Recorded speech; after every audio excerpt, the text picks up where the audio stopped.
Пан з вами.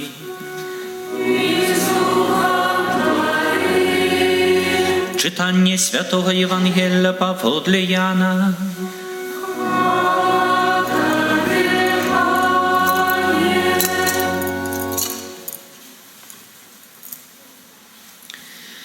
У той час прийшов Єсус у самарійський город, званий Сіхар, близько до наділу землі, який дав Якуб сину своєму Юзефу. Була там студня Якуба.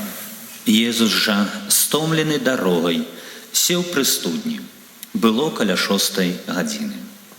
Вось приходить жанчина з Самарії зачерпнуть води. Єсус каже їй: «Дай мені піць». Вучні ж яго надійшли у город купить ежи. Жанчина самаранка каже йому: «Як ти, юдей, просиш пить у мене самаранки? Бо юдеї не мають зносин з самаранами». Єсус сказав їй у отказ: «Коли б ти ведала дар Божий, і хто каже тобі: дай мені пить, то сама просила б у його, і він би дав тобі живої води». Жанчина каже йому: «Пане, у тебе и зачерпнуть нема чим, а студня глибокая. Откуль же у тебе вода живая? Неужо ти більше зайця вашого Якуба, який дав нам гэтую студню, і сам з її пів, і діти його, і статки його?» Єсус сказав їй у отказ: «Кожний, хто п'є гэтую воду, знов запрагне. А хто буде пить воду, якую я дам йому, не запрагне навеки. Але вода, якую дам йому, стане у їм криницею води, яка тече у життя вічне». Жанчина каже йому: «Дай мені пить гэтай води, каб я не мела больш праги і не приходила сюди черпать». І він каже їй: «Іди, поклич свого мужа і вертайся сюди». Жанчина сказала в отказ: «У мене нема мужа».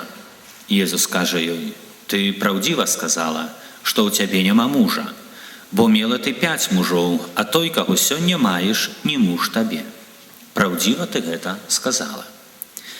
Жанчина каже йому: «Пане, я бачу, що ти пророк. Бацькі наші поклонялися на горы гэтай, а ви кажете, що місце, де треба поклоняться, у Єрусалимі». Єсус каже їй: «Повір мені, жанчина, што надыходзіць час, калі ні на гэтай гары, ні ў Єрусалиме будете поклоняться Айцу. Вы поклоняетеся тому, чего не ведаете. Мы поклоняемся тому, что ведаем, бо збавленне ад юдеев. Але надыходзіць час, і цяпер ужо ёсць, калі праўдзівыя вызнаўцы будуць пакланяцца Айцу у духу і праўдзе. І такіх вызнаўцаў шукае сабе Айцец. Бог ёсць духам, і тыя, хто пакланяецца яму, павінны пакланяцца ў духу і праўдзе». Жанчына кажа яму: «Я ведаю, што прыйдзе Месія, які завецца Христом. Калі ён прыйдзе, абвесціць нам усё». Єсус каже ёй: «Гэта я, які гавару з табою». У гэты момант прыйшлі вучні ягоныя і здзівіліся, што ён размаўляе з жанчынай. Аднак ніводзін не спытаўся: «Чаго ты хочаш?» альбо «Чаму ты гаворыш з ёй?». Тады жанчына пакінула свой збан, адышла ў горад і казала людзям: «Ідзіце, паглядзіце на чалавека, які расказаў мне ўсё, што я рабіла. Ці не Христус гэта?» Яны выйшлі з горада і пайшлі да яго. Тым часам вучні прасілі яго, кажучы: «Настаўнік, еш». Але ён сказаў ім: «Я маю для спажытку ежу, якой вы не ведаеце». Тады вучні сказалі адзін аднаму: «Хіба нехта прынёс яму есці?» А Єсус каже ім: «Ежа моя у тым, каб выконваць волю таго, хто паслаў мяне, і завяршыць яго справу. Ці не кажаце вы: яшчэ 4 месяцы і настане жніво? А я кажу вам: падыміце вочы вашыя і паглядзіце на нівы, як пабялелі яны ўжо для жніва. Жнец атрымлівае плату і збірае плён для жыцця вечнага, каб разам цешыліся і сейбіт, і жнец.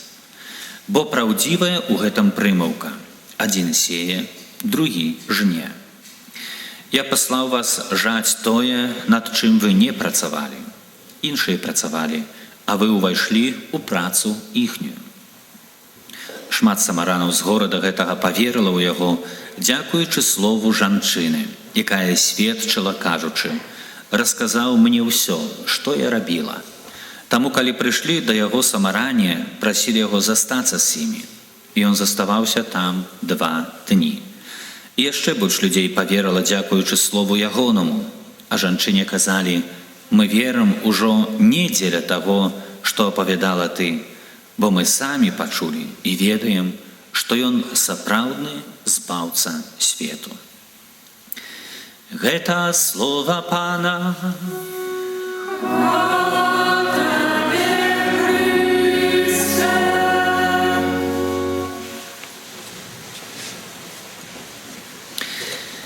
Трэця нядзеля Вялікага посту з'яўляецца нядзеляй Карітас.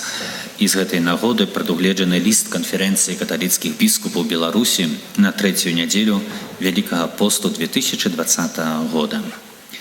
Любоў – адзіная рэч у свеце, якая павялічваецца, калі ёю дзяліцца з бліжнім. Цытат словаў маці Тэрэзы з Калькуты. Паважаныя святары, кансакраваныя асобы, дарагія браты і сёстры ў Хрысце Пану. Перыяд Вялікага посту схіляе нас задумацца над пытаннем, што значыць любіць у духу міласэрнасці. Любіць так, каб гэтая любоў распаўсюджвалася далей праз сэрцы іншых людзей. У Святым Пісанні знаходзім адказ: «Паступайце ў любові, як і Хрыстос полюбіў нас і аддаў сябе за нас, як дар і ахвяру Богу». Такім чынам, у нашым штодзённым жыцці мы пакліканыя наследаваць прыклад самога Хрыста. Праўда, камусьці гэта прыклад можа здавацца чымсьці недасяжным, чымсьці такім, што пераўзыходзіць чалавечыя сілы і магчымасці. Аднак жыццё многіх святых, звычайных людзей, якія з Божою дапамогай рэалізавалі гэтыя словы апостала народаў, паказвае нам, што гэта не толькі магчыма, але і неабходна для таго, каб не проста называцца, а сапраўды быць вучнямі міласэрнага Хрыста. Асабліва яскравым узорам жыцця Хрыстовай любові да бліжніх стала ў наш час святая маці Тэрэза з Калькуты. У ёй як быццам увасобіўся жывы вобраз Хрыста, чулага, простага, адкрытага для ўсіх. Яна паказала, што ў справах міласэрнасці няма дробязяў. Нават простая усмешка можа стаць для кагосьці падарункам Божай любові. Кожны раз, калі вы камусьці усміхаецеся, гэта учынак любові, падарунак іншаму чалавеку, прыгожая рэч, казала маці Тэрэза. Вядома, усмешка ўпрыгожвае чалавека, але яшчэ больш яго ўпрыгожваюць добрыя учынкі. Учынкі і жэсты, якія прыносяць палёгку і суцяшэнне, якія робяць бліжняга больш шчаслівым. Таму прыклад святых становіцца для нас такім прыцягальным сваёй неўвядальнай прыгажосцю. Узор сапраўднага служэння бліжняму, які мы бачым у праслаўлённых святых, гэта не толькі велічна, гэта таксама вельмі прыгожа. Калі мы больш уважліва прыгледзімся да жыцця святых, якія рабілі ўчынкі міласэрнасці, мы можам бачыць нават здзіўлены іх простым, штодзённым падыходам да жыцця. Яны не шукалі для сябе славы, не імкнуліся здзейсніць нешта вялікае і гераічнае, не стараліся змяніць свет. Яны проста з любоўю клапаціліся пра сваіх бліжніх, пра сваіх патрабуючых братоў і сясцёр, выкарыстоўваючы кожную магчымасць для таго, каб рабіць ім дабро. Іх справы не толькі прынеслі камусьці палёгку і суцяшэнне, яны сталі прыкладам для іншых хрысціянаў і вучаць нас таму, які мы павінны ставіцца да нашых братоў і сясцёр, асабліва да патрабуючых, бедных, хворых, самотных, пакрыўджаных. Дык ідзіце і навучайце ўсе народы, вучыце іх захоўваць усё, што я загадаў вам, кажа Езус сваім вучням, пачынаючы ад апосталаў і ва ўсе наступныя часы. Ягоны загад – гэта наказ любові, які мы пакліканы рэалізоўваць у штодзённых справах міласэрнасці да бліжніх. Аднак пры гэтым варта памятаць, што сапраўдная міласэрнасць не толькі ў тым, каб дапамагчы камусьці матэрыяльна, прысвяціць іншаму чалавеку свой час, увагу і апеку. Не менш важна стымуляваць чалавека да таго, каб ён мог палепшыць сваё жыццё з дапамогаю новай працы, навучання, перамены адносінаў і звычак. Часта нават людзі хворыя і нямоглыя маюць у сабе вялікі нерэалізаваны патэнцыял. Неабходна дапамагчы ім здзейсніць яго для таго, каб іх жыццё стала больш поўным, а яны самі больш шчаслівымі і рэалізаванымі людзьмі. Папа Бенедыкт XVI нагадвае сучасным хрысціянам, важна і неабходна мець на ўвазе, што практычная дзейнасць заўсёды будзе недастатковай, пакуль не будзе відавочная ў ёй любоў да чалавека. Любоў, якая жыве сустрэчай з Хрыстом.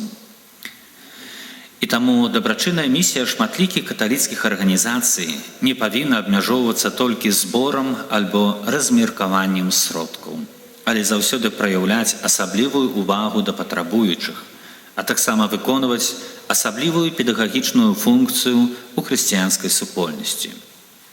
Вучыцца дзяліцца, паважаць і любіць, згодна з логікай Евангелія Хрыста. Дабрачынная місія Касцёла на ўсіх узроўнях павінна пазбегаць рызыкі ператварыцца ў звычайную арганізацыю дапамогі, становячыся толькі адной з яе формаў. Апостольскае пасланне папы Бенедыкта XVI. Словы папы на пенсіі нагадваюць нам пра тое, што выкананне справы міласэрнасці ў сацыяльнай сферы – это не проста прафесійная дабрачынная дзейнасць. Это важная і неаддзельная частка місіі кожнага веруючага хрысціяніна. Сучасны свет – это свет тэхналогіі і вельмі хуткіх перамен. Аднак і сёння не губляюць сваёй актуальнасці пытанні забеспячэння годнага жыцця чалавека і абароны яго правоў на задавальненне асноўных жыццёвых патрэбаў. Таму і прыклад святых, не толькі сучасных, але і тых, якія жылі ў ранейшыя часы, застаецца для нас школай выхавання любові ў духу служэння. Сёння дабрачыннае каталіцкае таварыства «Карітас» рэалізуе дзесяткі розных праектаў, скіраваных на дапамогу патрабуючым. Іх мэта не толькі задаволіць матэрыяльныя патрэбы, але даць людзям духоўную і маральную падтрымку, павысіць іх кваліфікацыю, прайсці перападрыхтоўку, знайсці годнае месца працы, навучыць правільна выкарыстоўваць сродкі. Усё гэта стварае матывацыю для больш поўнага і шчаслівага жыцця ў адпаведнасці з асаблівай сітуацыяй кожнага. Дарагія вернікі каталіцкага касцёла ў Беларусі, з пастырскім клопатам пра нашу агульную будучыню мы заклікаем вас у штодзённым жыцці наследаваць прыклад Збавіцеля і шматлікіх святых, якія далі ўзор міласэрнай любові і адданага служэння бліжнім. Няхай іх прыклад вас натхняе на пасільныя добрыя ўчынкі, а іх заступніцтва выпрошвае ласку для перамены сэрцаў, каб іх напаўняла ахвярная любоў Хрыста. Не будзем жа забывацца, што у любові няма дробязяў. Кожная дапамога бліжняму мае вялікую каштоўнасць у вачах нашага агульнага нябеснага Айца, а кожны добры ўчынак робіць нас унутрана прыгажэйшымі. На час перажывання Вялікага посту у духу міласэрнай любові і сапраўднага хрысціянскага жыцця сардэчна благаслаўляем у імя Айца і Сына і Духа Святога. Амэн. Падпісана каталіцкія біскупы Беларусі.